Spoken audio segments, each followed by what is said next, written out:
ሰላም ተማሪዎች እንዴት ናችሁ? ሆሳም ነኝ ከኤችቲኤም አካዳሚ። በዛሬው ቪዲዮአችን ግሎባል ቻፕተር 4 በፓርት 3 ተገናኝተናል። በፓርት 1 እንግዲህ ግሎባላይዜሽን ኤንድ ሪጂናሊዝም የሚለውን ኮንሰፕት ለማየት ሞክረን ነበረ። ከዛ በፓርት 2 ደግሞ ዲፋይን ግሎባላይዜሽን የሚለውን ጀምረን ነበረ አይተናል በፓርት 1 ሶሪ። ከዛ ግሎባላይዜሽን ዲቤት የሚሉትን በፓርት 2 ነበር ያየነው። እንግዲህ ግሎባላይዜሽን ላይ ሶስት አይነት ዲቤቶች አሉ። ሃይፐር ግሎባሊስት፣ ስኬፕቲክስ እና ትራንስፎርሜሽናሊስት የሚሉትን አይተናል። እንግዲህ እንደ ሪቪዥን እንደሆናቸው ሃይፐር ግሎባሊስት ግሎባላይዜሽንን ምን ብለው ነው የሚያስቡት? በጣም ፓወርፉል የሆነ ትራንስፎርሜቲቭ የሆነ ፎርስ ነው። ዓለምን እየቀየረ ያለ፣ ዓለምን ሪሼፕ እያደረገ ያለ ፎርስ ነው። እንዲሁም ደግሞ የስቴትን ፓወር ዲክላይን እያደረገ እየቀነሰ የመጣ እንዲሁም ደግሞ ድንበር የለሽን ዓለምን እየፈጠረ የመጣ አይነት ነገር እንደሆነ አድርገው ነው ግሎባሊስቶች የሚያምኑት ማለት ነው። ሁለተኛው ዘ ስኬፕቲክስ የምንለው ነው። እንግዲህ ስኬፕቲክ የምንላቸው ከሃይፐር ግሎባሊስት በጣም ተቃራኒ ነገሮች ናቸው። ተቃራኒውን ሐሳብ ነው የሚያነሱት። እንግዲህ እነዚህ ስኬፕቲክሶች ምንድነው የሚያምኑት? ግሎባላይዜሽን አለ ግን ሪጂናል ቤዝድ የሆነ ግሎባላይዜሽን አለ ብለው ነው የሚያምኑት ማለት ነው። እንደ ዓለም አቀፍ ደረጃ ግሎባላይዜሽንን ሪጂናል ቤዝድ ሆኗል ብለው ነው የሚያስቡት ማለት ነው።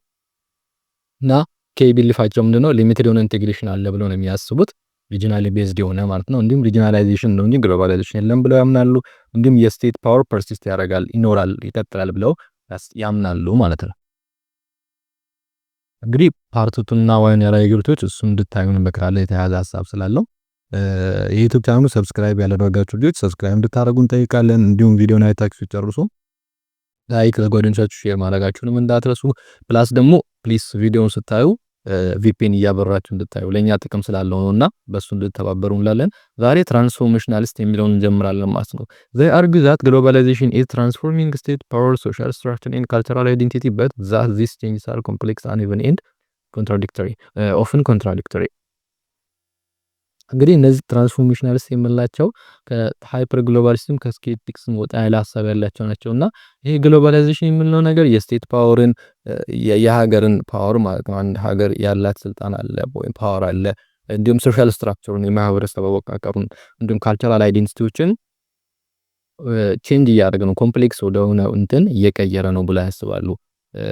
አንዳንዴ ደግሞ ከዚህ በተቃራኒም ሊሆን ይችላል። ማለት አንድ ሀገር ያላትን ስልጣን እንዳይኖራት ያደርግ ይችላል። ይሄ ግሎባላይዜሽን የሚለው ነገር ብለው ያምናሉ ማለት ነው።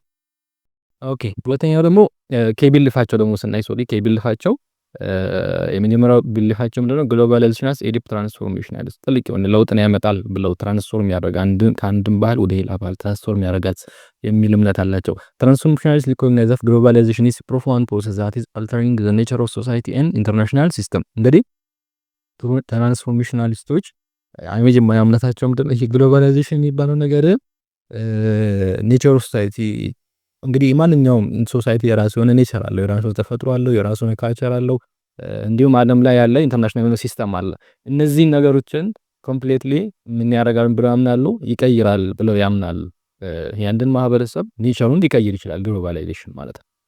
ሁለተኛው ቢሊፋቸው ምንድነው? ስቴት ትራንስፎርሜሽን ኖት ዲክላይን፣ ስቴት ትራንስፎርም ታደርጋለች ኢን ሰም ኤክስቴንት ፓወሯ ትራንስፎርም ያደርጋል ብለው ያምናሉ። ግን ስቴት ልክ እንደ ሃይፐር ግሎባሊስቶች ዲክላይን ታደርጋለች ብለው አያምኑ ማለት ነው። they argue that globalization is not leading to the demise of the nation state but rather it is transformation. ስለዚህ ግሎባላይዜሽን የሚባለው ነገር ኔሽን ስቴትን እንድትወድቅ ያደርጋል ብለው ሳይሆን የሚያምኑት ትራንስፎርም እንዲሆን ያደርጋል ወደሆነ ነገር ትራንስፎርም ያደርጋል ብለው ነው የሚያስቡት። ስቴት አዳፕቲንግ ቱ ግሎባላይዜሽን ባይ ቢካሚንግ ሞር ኢንቮልቭድ ኢን ሬጉሌቲንግ ግሎባል ፍሎስ ኤንድ ማኔጂንግ ዜር ዶሜስቲክ ኢኮኖሚክ ኢን ግሎባላይዝድ ወርልድ። እንግዲህ ከቅድም ጀምሮ ትራንስፎርም ያደርጋል ስንል ምን ማለት ነው? ያለውን የተለመደውን አካሄዱን ወደሆነ ፎርም ይቀይራል ማለት ነው። ለምሳሌ የአንድ ሀገር መንግስት ስራው በሀገሪቱ ውስጥ ያለው ህግ ማስከበር ምናምን አይነት ስራዎች ሊኖሩ ይችላሉ።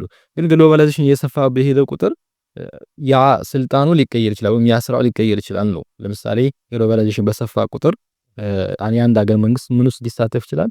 ግሎባል ፍሎዎችን ሬጉሌት ማድረግ። እንግዲህ ምርቶች ወይም ጉዶች ከአንድ ዓለም ወደ ሌላኛው ዓለም ነው ጫፍ ነው እና እንትን የሚሉት የሚጓጓዙትና በፊት ሀገር ውስጥ ያለውን ምርት ብቻ ነው በመቆጣጠር ስልጣን የነበረው። አሁን ግን ያ ስልጣኑን ትራንስፎርም አድርጎ በዓለም አቀፍ ደረጃ ወደ እሱ ሀገር የሚመጡ ንግዶችን ማኔጅ የማድረግ ሁኔታ ውስጥ ሊገባ ይችላል። እንዲሁም ግሎባላይዝድ በሆነው ወርልድ ላይ የሀገሪቱን ዶሜስቲክ ኢኮኖሚውን የውስጥ የሀገሪቱን ኢኮኖሚ ማኔጅ ማድረግ ላይም ወደዛ ትራንስፎርም ሊያደርግ ይችላል ፓወሩ እንጂ የስቴት ፓወር በጭራሽ ዲክላይን አያደርግም ብለው ነው የሚያምኑት ማለት ነው።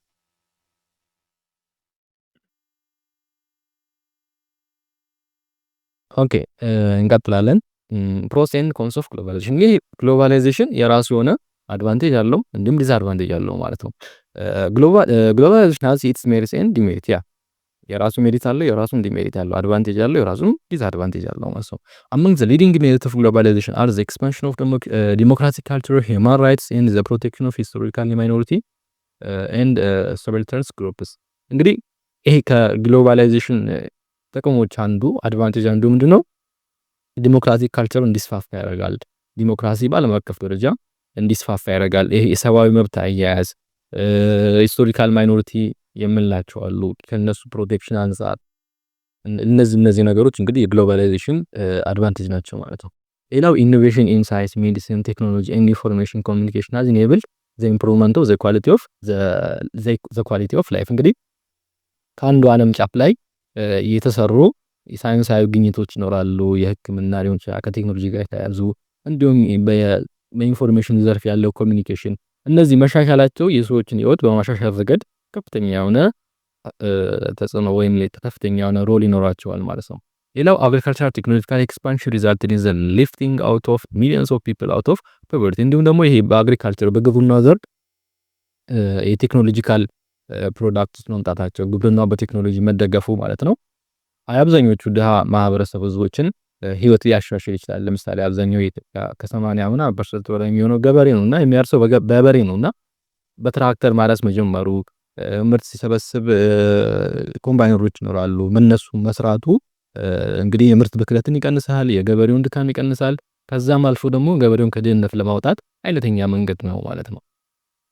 ሌላው ዘ ቴክኖሎጂካል ኤንድ ሶሻል ሪቮሉሽን ሲግኒፊካንትሊ ኮንትሪቢዩትድ ቱ አድቫንስመንት ኦፍ ሂውማን ሴኩሪቲ ኤንድ ሶሳይቲ። እንግዲህ ያው እንደነገርኳችሁ በቴክኖሎጂ ዘርፍ እንዲሁም በማህበራዊ ዘርፍ ያሉ ነገሮች አጠቃላይ እነዚህ ለሰዎች ደህንነት በጣም ጠቀሜታ ያለው ነገር ነው። ስለዚህ ግሎባላይዜሽን ጥቅም አለው፣ አድቫንቴጅ አለው። እነዚህን የመሰሉ ሌሎችም አድቫንቴጅም አሉት ማለት ነው። moreover the free movement of goods, service, people, ideas, skill, knowledge and technology across national borders strengthen international interdependence። እንግዲህ በዓለም አቀፍ ደረጃ እቃዎች መንሸራሸር ይችላሉ፣ አገልግሎቶች እንዲሁም ሰዎች በነፃነት መንቀሳቀስ እንዲመቻላቸው ሀሳብ እንዲሁም ስኪሎች፣ ኖሌጅ፣ የተለያዩ ቴክኖሎጂካል ነገሮች አጠቃላይ ድንበር ተሻግረው መጓጓዛቸው በዓለም አቀፍ ደረጃ ሼር መደረግ መቻላቸው ይሄ ዓለም አቀፍ ኢንተርዲፔንደንስን ያጠናክራሉ ማለት ነው። ዓለም አቀፍ ግንኙነቶችን በማጠናከር መንገድ ግሎባላይዜሽን የማይተካ የሆነ ሚና ነው ያለው ማለት ነው።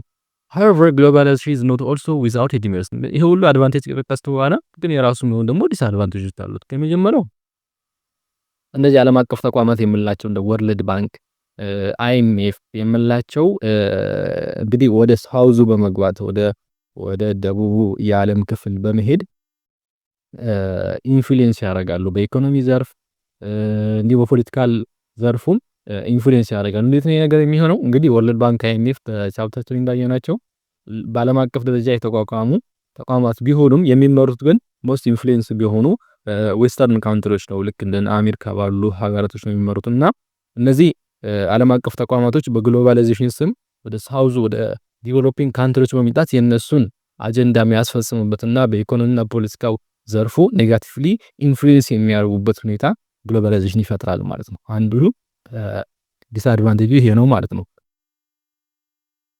ዊዝ ቴክኖሎጂካል አድቫንስመንት ክላይሜቲክ ኢንቫይሮንመንታል ኤንድ ቴክኖሎጂካል ሪስክ አር መልቲፕል። እንግዲህ ቴክኖሎጂካል አድቫንስመንቶች በበዙ ቁጥር ጥቅም እንዳላቸው ሁላ በአየር ንብረት ለውጥ ላይ በተፈጥሮ ላይ የሚያመጡት ደግሞ የራሳቸው ነው ሪስክ አለ ማለት ነው። እንግዲህ ፋብሪካዎች በብዙ ቁጥር የነሱ የካርበን ልቀታቸው እየበዛ ይሄዳል። የሚወገዱ የተለያዩ ተረፈ ምርት አላቸው እና ይሄ በአየር ንብረት በኢንቫይሮንመንት ላይ ከፍተኛ የሆነ ሪስክ እንዲጨምር ያደርጋል ማለት ነው። ሌላው ግሎባላይዜሽን ኢን ዘ ሴንስ ኦፍ ኮኔክቲቪቲ ቱ ዘ ግሎባል ኢኮኖሚክ ኤንድ ካልቸራል ላይፍ threatening the country of non-Western tradition way of life and cultural values። እንግዲህ ግሎባላይዜሽን ቅድም እንዳልነው ኢንተርዲፔንደንስን ኮኔክቲቪቲን ይጨምራል ብለናል እና ይሄ ኮኔክቲቪቲ በጣም እየጨመረ የሄደው ቁጥር ይሄ ኔን ዌስተርን የሆነ ትራዲሽን ከምዕራቡ ዓለም ውጭ ያለው ትራዲሽን የመጥፋት ሁኔታ ይፈጠራል ማለት ነው። ማለት የምዕራቡ ዓለም ባህል የህይወት ስነ ዘዴ በዓለም አቀፍ ደረጃ ይስፋፋና ከዛ ውጭ ያለ ነገር ሁሉ የመጥፋት ሁኔታ ይፈጥራል ማለት ነው። Besides, the globalization has made the globalization of risks, threats and vulnerability like global terrorism, religious fundamentalism, proliferation of small arms and light weapons, arms and human trafficking እንግዲህ ግሎባላይዜሽን መስፋቱ እነዚህ አሁን የጠቀስናቸው ማለት ግሎባላይዜሽን ያመጣቸው ሪስኮች ማለት ነው። ለምሳሌ የሽብር ሁኔታዎች ይስፋፋል፣ ግሎባል ቴሮሪዝም ይሄ ዓለም አቀፍ ሽብሮች ይስፋፋሉ። ሪሊጂየስ ፈንዳሜንታሊዝም እንግዲህ ሐሳቦች በነጻነት የሚሸራሸሩ ከሆነ የሃይማኖት ርዕዮተ ዓለም ምናምን እንደው ነገራት ይስፋፋሉ። ይሄ ከጦር መሳሪያ አጠቃቀም ጋር በተያያዘ ያለው ነገር እሱም አደጋ ውስጥ የሚከት ነገር ነው። እነዚህ ነገሮች ሁሉ የተስፋፉ የሚሄዱበት ያለው ሁኔታ ነው ያለው ማለት ነው። moreover globalization has stimulated the emergence of simultaneous but opposite process of glocalization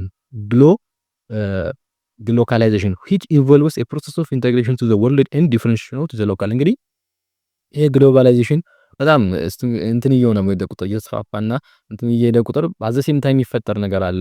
የግሎባላይዜሽን ተቃራኒ የሆነ ግሎካላይዜሽን ይባል ምን ማለት ነው?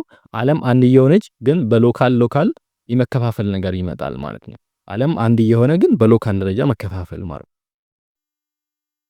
The process has contributed to the rise of radical nationalism and ethnicity። ይሄ ግሎካላይዜሽን መፈጠሩ አንደኛ ናሽናሊዝም፣ ኢትኒሲቲ የብሔር ጸቦች ሁላ ምን ይላል? The context for the emergence of the era of identity conflicts ማንነትን ቤዝድ ያደረጉና በማንነት ላይ ያነጣጠሩ የሆኑ ጦርነቶችን ሁላ እንዲከፈት ያደርጋል። ይሄ ግሎባላይዜሽን ሲሰፋ ግሎካላይዜሽን መመስረቱ ሎካል ቤዝድ የሆነ ዲፊኒሽን መፈጠሩ ማለት ነው። መፈጠሩ ናሽናሊዝም እና ኢትኒሲቲ እንዲፈጠር ያደርጋል። እነዚህ ደግሞ ማንነት ላይ ያነጣጠሩ አይነት ጦርነቶች ኮንፍሊክቶች እንዲፈጠሩ ያደርጋል ማለት ነው። In general, without denying the opportunities of the globalization, countries of the global south have faced multidimensional economic, political, socio-cultural, security and military challenges induced by globalization። እንግዲህ ግሎባላይዜሽን በዓለም አቀፍ ደረጃ ያለውን ተጽዕኖ ወይም አድቫንቴጅን ልንሸፍን የምንችለው ነገር አይደለም። ነገር ግን ዲስአድቫንቴጁ አብዛኛው ጊዜ የሚርቀው ማን ላይ ነው? ነን ዌስተርን የሆኑ ካውንትሪዎች ላይ ነው ማለት ነው። በተለይ ግሎባል ሳውዝ የሚባለው ካውንትሪ ላይ ዲቨሎፒንግ የሆኑ ካውንትሪዎች ላይ ነው በጣም ተጽዕኖ የሚሰፋው ማለት ነው። ከሴኩሪቲ ጋር በተያያዘ እንዲሁም ሶሾ ካልቸራል ጋር የተያያዘ ከማህበራዊ ከባህል ጋር ምናምን የተያያዙ ነገሮች እንዲሁም ከጦር ከሚሊተሪ ቻሌንጆች ጋር ከሰራዊት ጋር ይችላል። ብቻ በብዙ መልኩ ይሄ ግሎባላይዜሽን ተጽዕኖ የሚያሳርፈው ነን ዌስተርን የሆኑ ወይም ግሎባል ሳውዝ የሆኑ ካውንትሪዎች ላይ ነው ተጽዕኖ የሚያርፈው ማለት ነው። ኦኬ ቻፕተር 3 በቻፕተር 4 ፓርት 3 በዚህ የምናቆም ይሆናል። በቀጣይ ስንገናኝ ሪጂናሊዝም ሪጂናል ኢንተግሬሽን የሚለውን በፓርት 4 የምንገናኝ ይሆናል። እንግዲህ የዩቲዩብ ቻናሉን ሰብስክራይብ ማድረጋችሁ እንዳረሱ በድጋሚ እንዲሁም ላይክም ሼር ማድረጋችሁ እንዳረሱ። በቀጣይ ቪዲዮ እስከምንገናኝ ድረስ መልካም ጊዜ እንዲሆንላችሁ እንመኛለን። እናመሰግናለን።